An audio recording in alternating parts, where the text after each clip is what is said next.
बिस्मिल्लाहिर्रहमानिर्रहीम। अस्सलाम वालेकुम स्टूडेंट्स। आज के लेक्चर में हम एक्सरसाइज नंबर 7.1 का क्वेश्चन नंबर 15 और 16 सॉल्व करेंगे। लेक्चर स्टार्ट करने से पहले जिन स्टूडेंट्स ने मेरे चैनल को सब्सक्राइब नहीं किया या जो मेरे चैनल पर न्यू हैं वो जल्दी से मेरे चैनल को लाइक करें, सब्सक्राइब करें, बेल आइकन को प्रेस कर दें ताकि हर न्यू आने वाली वीडियो का नोटिफिकेशन आपको मिलता रहे।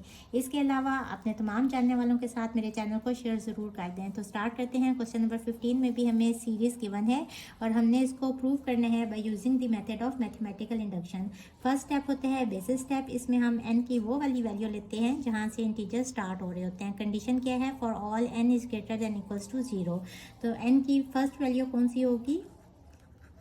n equals to 0। तो या तो लेफ्ट हैंड साइड पे फर्स्ट टर्म आंसर आना चाहिए या फिर जो लास्ट टर्म है इसमें हम n को 0 पुट कर देंगे। दोनों तरह से आंसर सही आएगा। तो ये हो जाएगा 1/2 into 0 plus 1 into 1/2 into 0 plus 2 equals to right hand side पे भी n की जगह पे 0 पुट करेंगे। 2 इंटू 0 प्लस 2 होल फैक्टोरियल। अब यहाँ देखिए 1/2 इंटू 0 0 हो जाएगा तो 1/1 रह जाएगा और ये मल्टीप्लाई किससे हो रहा है? 1/2 इंटू 0। ये टर्म 0 हो जाएगी। 0 प्लस 2 इज 2। तो 1 मल्टीप्लाई होगा 1/2 से विच इज इक्वल्स टू, यहाँ भी ये वाली टर्म 0 हो जाएगी एंड 0 प्लस 2 फैक्टोरियल। तो 1/2 फैक्टोरियल हो जाएगा और 2 फैक्टोरियल किसके इक्वल होता है? 2 के इक्वल। तो 1/2 इक्वल आ गया 1/2 के। लेफ्ट हैंड साइड इक्वल आ गई राइट हैंड साइड के। So P of 0 is true, यानी कि this proposition is true for n equals to 0। अब हम लेट कर लेते हैं कि this is true for n equals to k।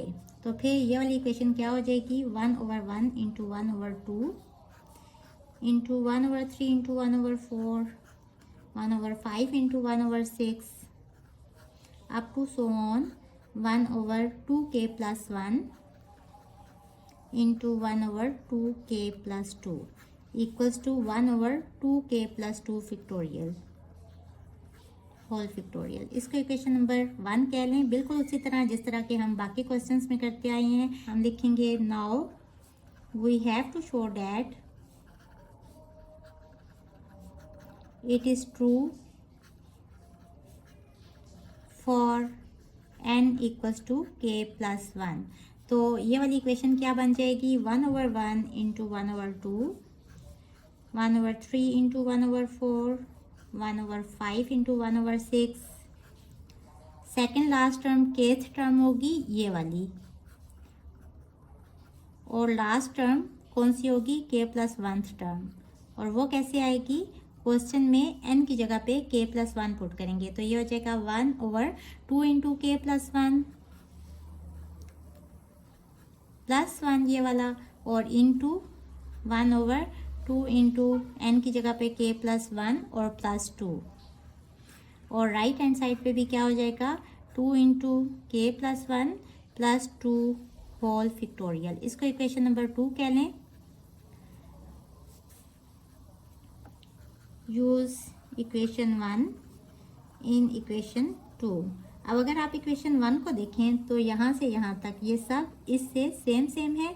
तो इस सब की जगह पे हम ये वाली वैल्यू लिख सकते हैं। तो यहाँ से लेके सेकंड लास्ट टर्म तक यहाँ तक इसकी वैल्यू क्या है? ये वाली ये लिख देंगे 1/2k प्लस 2 फैक्टोरियल और last term as it is साथ में आ जाएगी। इसको थोड़ा सिंप्लीफाई कर लें। 2k प्लस 2 प्लस 1 तो 2 प्लस 1 3 हो जाएगा। 2k प्लस 3 और ये वाली टर्म कैसे आ जाएगी?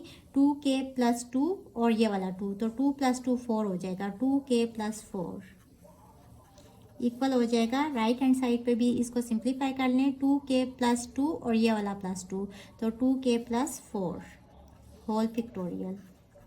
अब हम लेफ्ट हैंड साइड ले लेंगे और इसको राइट हैंड साइड के इक्वल प्रूव करेंगे। अब अगर आप लेफ्ट हैंड साइड को देखें तो सारी टर्म्स आपस में मल्टीप्लाई हो रही हैं। हम इसको एक ही डिनोमिनेटर में लिख सकते हैं। 1/2k plus 2 factorial into 2k plus 3 into 2k plus 4।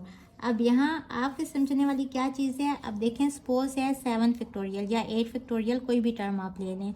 अब इसको हम इस तरह लिख सकते हैं ना, अगर इसको खोलें 8 into 7 into 6 into 5 into 4 into 3 into 2 into 1, और अगर मैं इन दो को ऐसे ही साथ मल्टीप्लाई करके लिख लूँ और आगे इन सबको इकट्ठा 6 फैक्टोरियल करके लिख लूँ तो भी कोई फ़र्क तो नहीं पड़ेगा। यहाँ से हम 8 फैक्टोरियल भी लिख सकते हैं और यहाँ से हम first 2 terms as it is लिख के आगे 6 फैक्टोरियल भी लिख सकते हैं। तो अब अगर आप इधर देखें तो ये है 2k प्लस 2 फैक्टोरियल। इससे बड़ी वाली टर्म कौन सी होगी, ये 2k प्लस 2 है तो इससे अगली वाली 2k प्लस 3 होगी और उससे अगली वाली 2k प्लस 4 होगी। यानी कि अगर ये देखें ये छोटी है इससे बड़ी और उससे बड़ी, जैसे ये था 6 फैक्टोरियल और इससे बड़ी 7 है और इससे बड़ी टर्म 8 है, तो इस सब को हम सबसे बड़ी वाली टर्म का फैक्टोरियल करके लिख सकते हैं। यानी कि यहाँ हम इसको कैसे लिखेंगे, सबसे बड़ी वाली टर्म कौन सी है 2k प्लस 4 और इसका फैक्टोरियल करके लिख देंगे। और अगर आप यहाँ देखें तो ये राइट हैंड साइड आ गई which is equals to right hand side. So p of k plus 1 is true, hence it is true for all n is greater than equals to 0। Question number 16 में भी हमें series given है। अब ये चूंकि new book है तो इसमें काफ़ी मिस्टेक्स हैं, तो यहाँ n की जगह पे आएगा n प्लस 1 और यहाँ कंडीशन कहाँ से स्टार्ट होगी, for all n is greater than equals to 0। तो ये आप करेक्शन कर लें। कंडीशन क्या है, for all n is greater than equals to 0, यानी कि n की वैल्यू स्टार्ट हो रही है 0 से, तो बेसिस स्टेप में हम लेट कर लेंगे n को 0 के इक्वल। तो लेफ्ट हैंड साइड पे आंसर क्या आना चाहिए, या तो फर्स्ट टर्म या फिर लास्ट टर्म में n की जगह पे 0 पुट कर देंगे। तो लेफ्ट हैंड साइड पे हो जाएगा -1 पावर 0 इंटू 2 पावर 0, और राइट हैंड साइड पे भी n की जगह पे 0 पुट करेंगे तो ये हो जाएगा 0 प्लस 1 ओवर 3। किसी भी नंबर की पावर 0 जब होते हैं तो उसका आंसर 1 हो जाता है। इसका आंसर भी 1 इंटू इसका आंसर भी 1, तो 1 इंटू 1 इज़ 1, और इसको भी सिंप्लीफाई कर लेते हैं। ये हो जाएगा 1 माइनस 2 की पावर 0 प्लस 1 यानी कि 1 ओवर 3। तो ये हो जाएगा -2 की पावर 1 है, यानी कि आंसर क्या आएगा -2 ही आ जाएगा, और माइनस माइनस प्लस 2, तो 1 प्लस 2 इज़ 3, तो ये हो जाएगा 3 over 3 which is equals to 1। तो लेफ्ट हैंड साइड इक्वल आ गई राइट हैंड साइड के। So p of 0 is true. अब सेकंड स्टेप होते हैं इंडक्टिव स्टेप। इसमें हम सपोज कर लेते हैं n को k के इक्वल। तो ये वाली इक्वेशन क्या हो जाएगी, 1 minus 2 plus 2 square minus 2 cube plus up to so on plus -1 power k 2 power k equals to 1 minus 2 power k plus 1 over 3। इसको इक्वेशन नंबर 1 कह लेंगे। Now we have to prove that it is true for, तो यहाँ question में ही हम n की जगह पे k प्लस 1 पुट करेंगे तो क्या आ जाएगा 1 minus 2 plus 2 square -2 cube plus up to so on. ये सेकंड लास्ट टर्म यानी कि केथ टर्म लिखी है, और अब लास्ट टर्म लिखेंगे k प्लस 1 टर्म, और वो कैसे आएगी, यहाँ हम n की जगह पे k प्लस 1 पुट करेंगे तो -1 पावर k प्लस 1 और 2 पावर k प्लस 1 इक्वल हो जाएगा 1 माइनस 2 और n की जगह पे k प्लस 1 और ये वाला प्लस 1 साथ में आ जाएगा, तो ये हो जाएगा k प्लस 1 ओवर 3। इसको इक्वेशन नंबर 2 कह लें। Now use value of equation 1 in equation 2।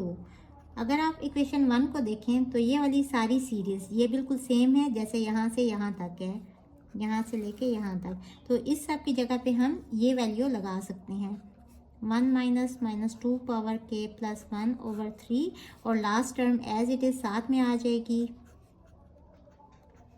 Into 2 power k plus 1, और ये इक्वल हो जाएगा 1 माइनस 2, और इसको सॉल्व कर लें ये हो जाएगा k प्लस 2 ओवर 3। अब हम लेफ्ट हैंड साइड लेंगे 1 minus 2 power k plus 1 over 3 plus -1 की power k plus 1 into 2 power k plus 1। अब इसको हम सिंप्लीफाई करेंगे कि आंसर हमारा राइट हैंड साइड के इक्वल आ जाए। यहाँ सबसे पहले हम एलसीएम ले लेंगे 3, तो ऊपर वाली यहाँ टर्म एज इट इज़ आ जाएगी और यहाँ नीचे 1 है, तो ये वाली जो ऊपर टर्म है ये 3 के साथ मल्टीप्लाई करके लिख लेंगे। 3 इंटू -1 की power k plus 1 into 2 power k plus 1। अगर इसको आप राइट हैंड साइड से कंपेयर करें तो 1/3 ये दोनों में सेम आ रहा है, तो हम इन दोनों टर्म्स को सिंप्लीफाई करेंगे। 1 minus 2 power k plus 1 plus, अब देखें इसकी -1 की पावर k प्लस 1 है और 2 की पावर भी k प्लस 1 है, तो जब पावर सेम हो तो बेस में जो भी नंबर्स होते हैं उनको हम इकट्ठा a की पावर में लिख सकते हैं, यानी कि -1 इंटू 2 करके, और पावर क्या आ जाएगी k प्लस 1। देखें अगर इस तरह से आपके पास दो नंबर्स हैं, एक है a स्क्वायर और दूसरा है b स्क्वायर, तो हम इसको a into b whole square करके लिख सकते हैं। तो यही वाला फार्मूला हमने यहाँ यूज़ की है, डिवाइडेड बाय 3। अब यहाँ इन दोनों में से हम -2 पावर k प्लस 1 कॉमन ले लेंगे, और ये हमने क्यों किया, -1 इंटू 2 क्या हो जाएगा -2, तो -2 की पावर k प्लस 1 हम कॉमन ले रहे हैं, तो यहाँ क्या रह जाएगा 1, और चूंकि हमने माइनस कॉमन लिया है तो ये साइन भी नेगेटिव हो जाएगा, और ये वाली सारी टर्म कॉमन ले ली, तो यहाँ क्या रह गया 3/3।